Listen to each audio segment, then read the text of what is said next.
Καλώς ήρθες στις ιστορίες μετά τα μεσάνυχτα.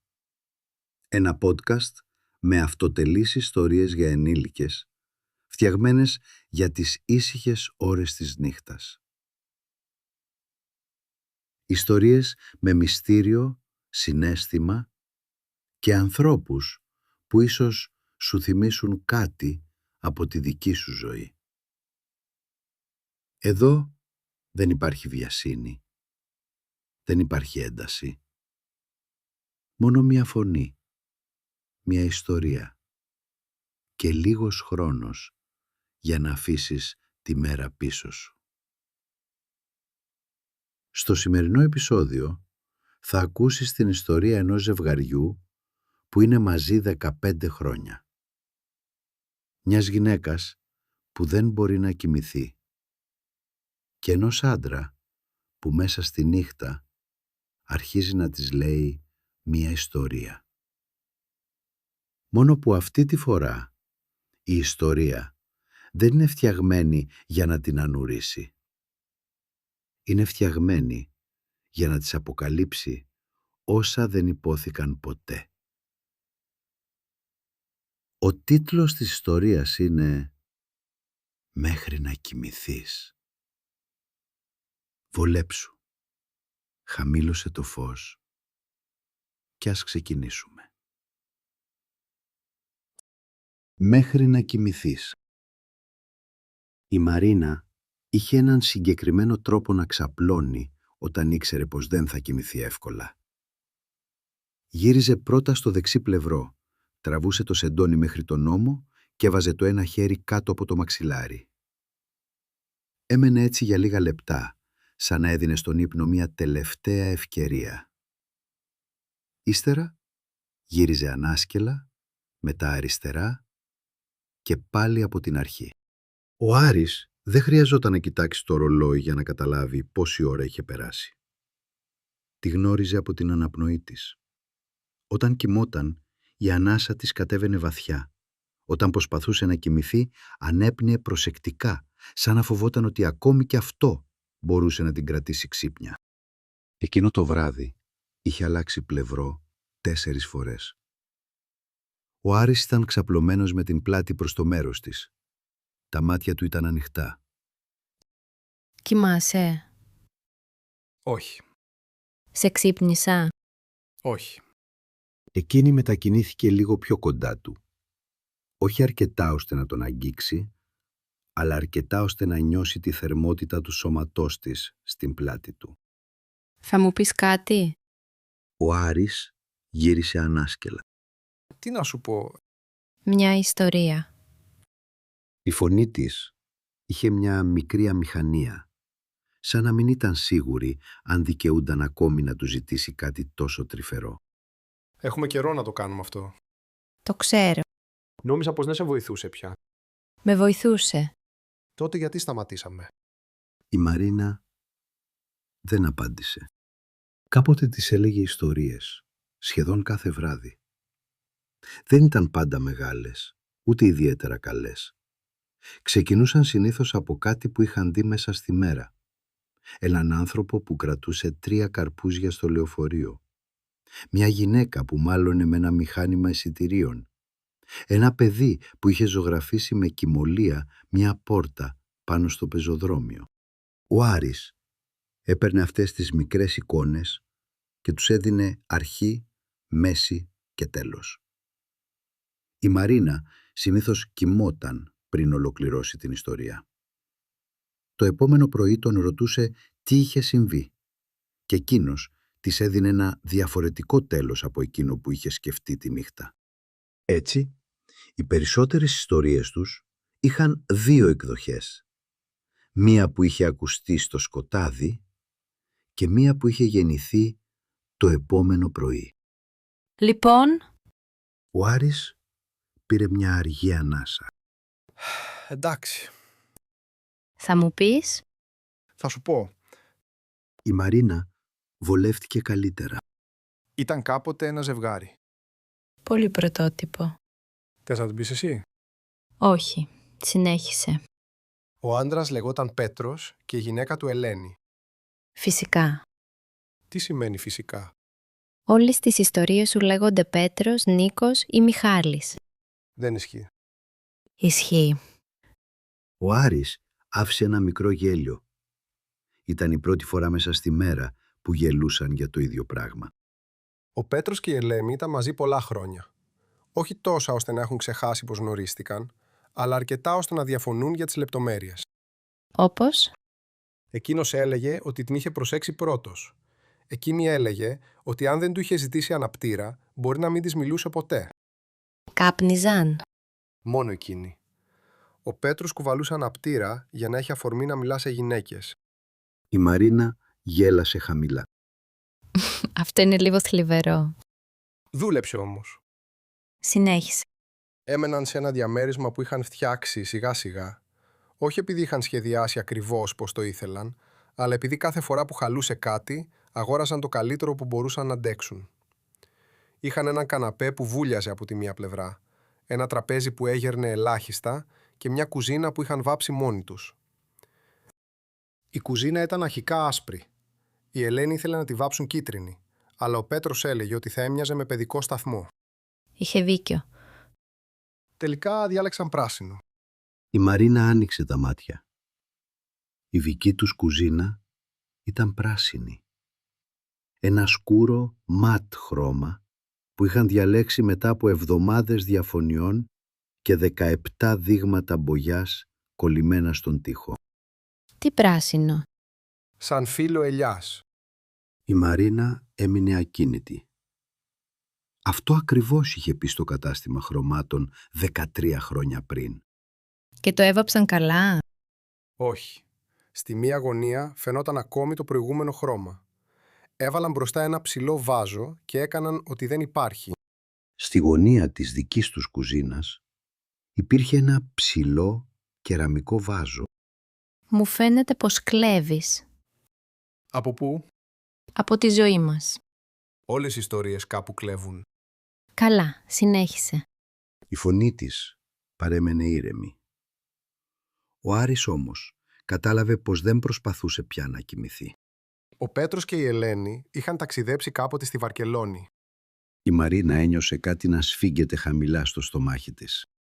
Γιατί Βαρκελόνη? Γιατί εκεί πήγαν. Θα μπορούσες να διαλέξεις άλλη πόλη. Θα μπορούσα. Αλλά δεν διάλεξες. Ο Άρης έμεινε για λίγο σιωπηλός. Θες να σταματήσω? Όχι. Το ταξίδι του στη Βαρκελόνη ήταν το πρώτο που είχαν κάνει μαζί. Είχαν κλείσει ένα μικρό δωμάτιο πάνω από ένα κατάστημα με είδη κινητής τηλεφωνίας. Το μπάνιο δεν είχε κανονική πόρτα, μόνο ένα σειρώμενο τζάμι που άφηνε μεγάλο κενό από τη μία πλευρά. Την πρώτη μέρα είχαν τσακωθεί για ένα χάρτη. Τη δεύτερη, ο Άρης είχε χάσει το πορτοφόλι του. Την τρίτη, είχαν φάει σε ένα μικρό μαγαζί σε έναν δρόμο που δεν μπόρεσαν ποτέ να ξαναβρούν. Εκείνο το βράδυ, ο Άρης της είχε πει πως ήθελε κάποτε να κάνουν παιδί.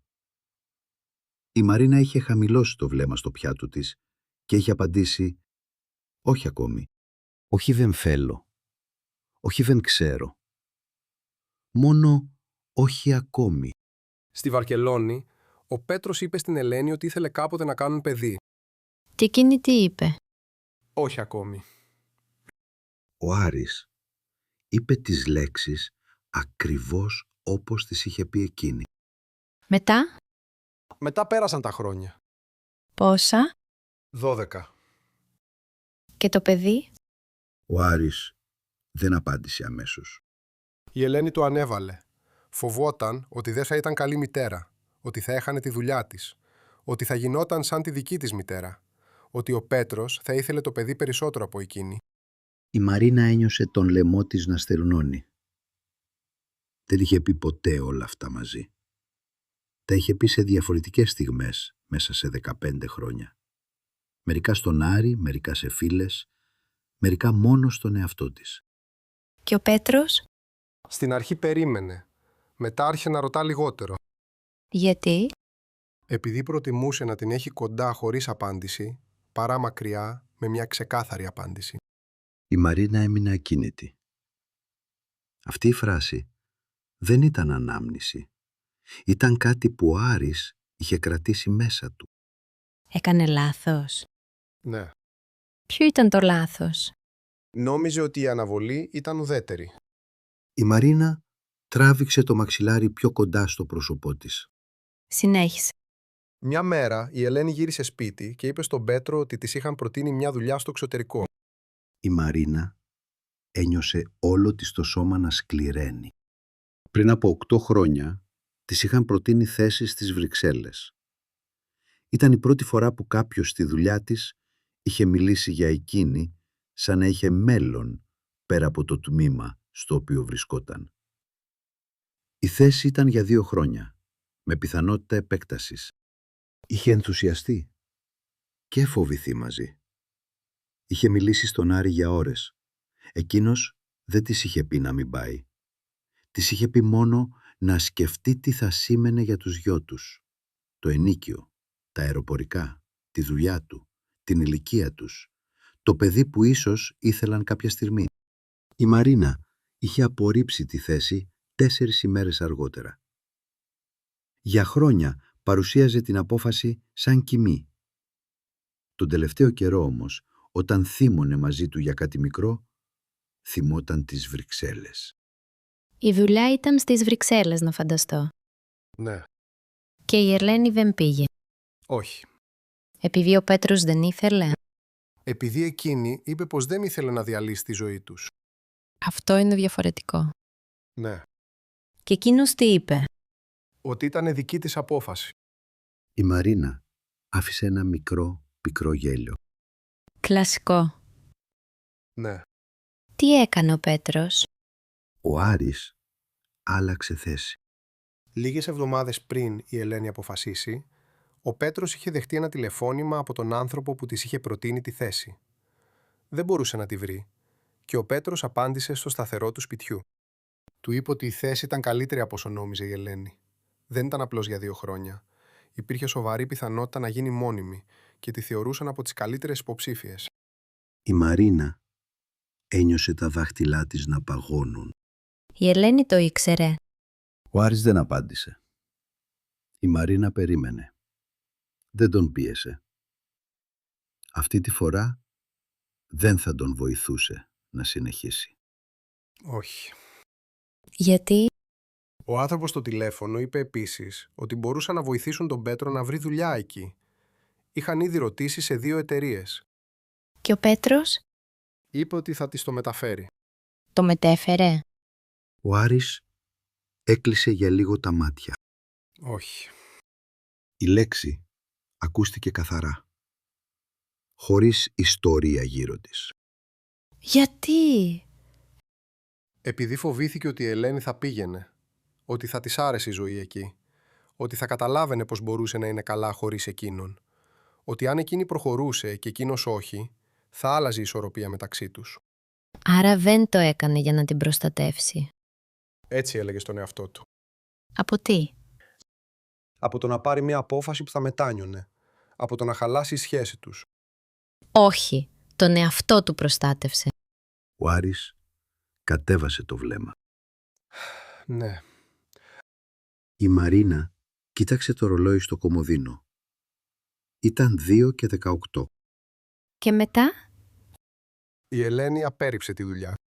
Και ο Πέτρος δεν της είπε ποτέ τίποτα. Όχι. Για 8 χρόνια. Για 8 χρόνια. Η Μαρίνα έφερε το χέρι της στο μέτωπο. Μαρίνα. Όχι ακόμη. Ο Άρης σταμάτησε. Η ιστορία δεν τελείωσε. Θες να συνεχίσω? Ναι. Ο Άρης γύρισε πάλι ανάσκελα. Τα χρόνια πέρασαν. Η Ελένη έμεινε στη δουλειά της. Προχώρησε, αλλά όχι όσο πίστευε ότι μπορούσε. Έλεγε ότι δεν είχε λόγο να παραπονιέται, αλλά συχνά έλεγε πως ήταν κουρασμένη, πως οι νεότεροι προχωρούσαν πιο γρήγορα και πως δεν ήθελε πια να ζει για τη δουλειά. Και ο Πέτρος? Την άκουγε. Μόνο. Της έλεγε ότι είχε δίκιο. Ενώ ήξερε. Ναι. Αυτό είναι χειρότερο. Ναι. Η Μαρίνα γύρισε με την πλάτη προς το μέρος του. Συνέχισε. Μετά από μερικά χρόνια, η Ελένη άρχισε να σκέφτεται ξανά το παιδί. Έκλεισε ένα ραντεβού σε μια κλινική, μόνο για να συζητήσουν τις επιλογές τους. Η Μαρίνα δεν ανέπνεε κανονικά πια. Πριν από 5 χρόνια είχε κλείσει πράγματι ένα τέτοιο ραντεβού. Το είχε ακυρώσει την προηγουμένη. Ο Άρης τότε της είχε πει ότι δεν πειράζει και ότι μπορούσαν να το ξανακλείσουν όταν θα ήταν έτοιμοι. Δεν το ξαναέκλεισαν ποτέ. Τι σχέση έχει αυτό με τις Βρυξέλλες? Λίγες μέρες πριν το ραντεβού, ο Πέτρος βρήκε ένα email. Της Ελένης? Ναι, Έψαχνε το λογαριασμό της. ήταν ανοιχτό στον υπολογιστή. Αυτό λένε όλοι. Ο Άρης δεν αντέδρασε. Η Ελένη είχε επικοινωνήσει ξανά με τον ίδιο άνθρωπο. Είχε ανοίξει μια παρόμοια θέση στη Χάγη και τον ρώτησε αν είχε νόημα να κάνει αίτηση. Κρυφά από τον Πέτρο. Ναι. Γιατί? Επειδή ήξερε τι θα της έλεγε. Ότι ήταν κακή στιγμή. Ότι μιλούσαν για παιδί. Ότι δεν μπορούσαν να μετακινήσουν όλη τη ζωή τους. Και είχε άδικο. Όχι, εντελώς. Η Μαρίνα έγνεψε αργά. Τι άλλο έγραφε? Ότι μερικές φορές αναρωτιόταν αν είχε κάνει λάθος που έμεινε. Η Μαρίνα ένιωσε το στήθος της να σφίγγεται. Αυτή τη φράση τη μ' είχε γράψει. Κάποιες μέρες σκέφτομαι ότι ίσως έμεινα σε μια ζωή που διάλεξα πριν ξέρω ποια θα γίνω. Και ο Πέτρος διάβασε το email. Ναι. Και τι έκανε? Δεν της είπε ότι το είδε. Όταν εκείνη ανέφερε το ραντεβού στην κλινική, τη ρώτησε αν ήταν σίγουρη. Μετά της είπε ότι ίσως σκεφτόταν το παιδί επειδή φοβόταν ότι περνούσε ο χρόνος, όχι επειδή το ήθελε πραγματικά. Η Μαρίνα θυμήθηκε τη συζήτησή τους. Ο Άρης δεν της είχε πει να ακυρώσει το ραντεβού. Της είχε κάνει ήρεμες, λογικές ερωτήσεις. Το θέλεις ή φοβάσαι ότι θα το μετανιώσεις? Μήπως πιέζεσαι από την ηλικία? Μήπως προσπαθούμε να διορθώσουμε κάτι άλλο? Το επόμενο πρωί είχε ακυρώσει το ραντεβού. Ήξερες. Ο Άρης άνοιξε το στόμα του. Μέσα στην ιστορία... Μην το κάνεις αυτό. Η φωνή της δεν ήταν δυνατή. Ήταν όμως αρκετή. Ήξερες ότι σκεφτόμουν να φύγω. Δεν ήξερα ότι θα έφευγες. Ήξερες ότι υπήρχε άλλη θέση. Ναι. Και χρησιμοποίησες το παιδί για να με κρατήσεις εδώ. Όχι. Τότε τι έκανες? Ο Άρης έτριψε το μέτωπό του. Φοβήθηκα ότι θα κάναμε ένα παιδί επειδή δεν είχες φύγει. Αυτό δεν σε κάνει να ακούγεσαι καλύτερα. Το ξέρω. Και έτσι αποφάσισες εσύ ότι δεν θα κάνουμε. Δεν αποφάσισα αυτό. Ήξερες ποιες ερωτήσεις να κάνεις. Ο Άρης χαμήλωσε το βλέμμα. Ναι. Η Μαρίνα σηκώθηκε και άναψε το μικρό φωτιστικό του διαδρόμου. Το φως μπήκε λοξά στο υπνοδωμάτιο. Ο Άρης έδειχνε μεγαλύτερος. Όχι επειδή είχε γεράσει ξαφνικά, αλλά επειδή δεν μπορούσε πια να κρυφτεί στο σκοτάδι. Υπάρχει κι άλλο. Ο Άρης δεν απάντησε. Πες το τώρα. Η Ελένη τελικά δεν έκανε αίτηση στη Χάγη. Το ξέρω. Αλλά υπήρξε επίσημη πρόταση. Η Μαρίνα συνοφριώθηκε. Δεν πήρα ποτέ τέτοιο email. Ο Άρης την κοίταξε. Το ξέρω. Τι έκανες? Ο Άρης πήρε μια ανάσα που δεν του έφτασε. Το διέγραψα. Για μερικά δευτερόλεπτα η Μαρίνα δεν αντέδρασε. Από το email μου Ναι. και από τα διαγραμμένα. Ο Άρης έλμεψε. Τι έλεγε η πρόταση? Ήτανε για θέση επικεφαλής ομάδας. Έλεγε μισθό. Περίπου διπλάσιος από αυτόν που έπαιρνες τότε. Τι άλλο? Κάλυπταν τη μετακόμιση και έδιναν προσωρινή κατοικία. Τι άλλο? Ο Άρης δυσκολεύτηκε να μιλήσει. Υπήρχε δυνατότητα να βρεθεί θέση και για το σύντροφο. Η Μαρίνα τον κοίταξε. Άρα ούτε τότε θα χρειαζόταν να μείνεις πίσω. Όχι. Κι όμως το διέγραψες. Ναι. Γιατί? Γιατί τότε δεν είχα δικαιολογία. Η Μαρίνα γύρισε προς το παράθυρο. Την πρώτη φορά μπορούσα να πω ότι ήταν δύσκολο. Ότι θα χωρίζαμε για 2 χρόνια, ότι η δουλειά μου ήταν εδώ. Τη δεύτερη φορά είχα λύσει όλα τα προβλήματα πριν τα συζητήσουμε. Όλα εκτός από εσένα. Ναι. Η Μαρίνα ακούμπησε το χέρι της στο περβάζι. Τόσα χρόνια πίστευα ότι απλώς φοβήθηκα. Φοβήθηκες. Εκείνη γύρισε απότομα. Μη μου το κάνεις αυτό. Μην ανακατεύεις αυτό που έκανες με τις δικές μου αδυναμίες για να γίνει πιο μοιρασμένη η ευθύνη. Έχεις δίκιο. Ναι, μπορεί να μην πήγαινα. Μπορεί να έβρισκα άλλη δικαιολογία. Μπορεί να μισούσα τη Χάγη και να γύριζα σε 6 μήνες. Αλλά δεν θα το μάθω ποτέ. Ο Άρης δεν μίλησε. Αυτό μου πήρες. Όχι τη δουλειά. Τη δυνατότητα να μάθω ποια θα ήμουν αν έλεγα ναι. Η Μαρίνα πήγε προς την πόρτα. Υπάρχει άλλο? Ναι. Τι? Αφορά το παιδί. Η Μαρίνα ακούμπησε την πλάτη της στην πόρτα. Μετά το ραντεβού που ακυρώσαμε, πήγα μόνος μου στην κλινική.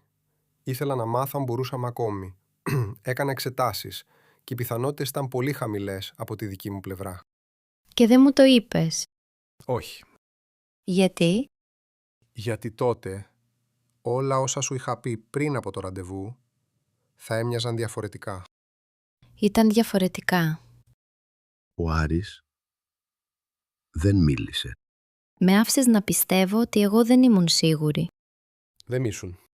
Και εσύ ήξερες ότι ίσως να μην μπορούσες. Ναι. Η Μαρίνα βγήκε από το δωμάτιο. Ο Άρης την ακολούθησε ως το σαλόνι, αλλά σταμάτησε στην είσοδο.